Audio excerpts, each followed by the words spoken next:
pernah memupuk rasa malu di dalam diri kita.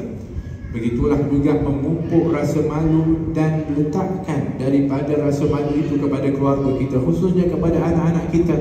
Apatah lagi yang disebutkan sebagai seorang perempuan, kerana yang merupakan daripada kekuatan seorang perempuan dan kemuliaan dan juga daripada maruah orang perempuan itu, ukurannya adalah sejauh mana rasa malunya kepada Allah Subhanahu Wa Taala. Dan ini adalah merupakan apa yang telah pun dibawakan oleh Nabi kita Muhammad sallallahu alaihi wasallam. Ummul Mukminin Aisyah radhiyallahu anha adalah merupakan seorang wanita yang paling pemalu.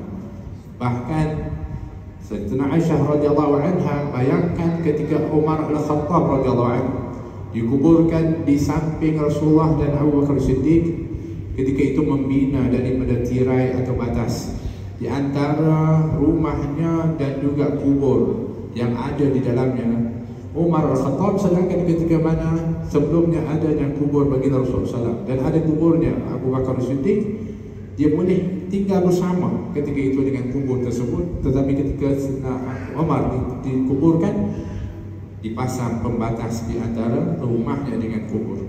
Ditanya, kenapa wahai Aisyah, sebelum ini kamu tak pernah pun membina batasan tersebut? Kata Aisyah, Rasulullah itu adalah mahram aku, dia suami aku. Begitu juga dengan Abu Bakar, adalah ayahku dan dia mahram aku, sedangkan Umar bukan mahramku.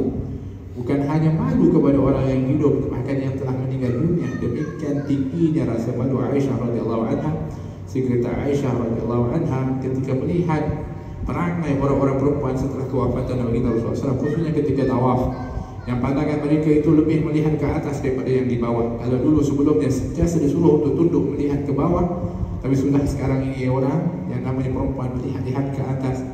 Kata Aisyah radhiyallahu anha, kalaulah Rasulullah masih hidup, pasti Rasulullah akan memerintahkan mereka untuk menundukkan pandangan. Kenapa?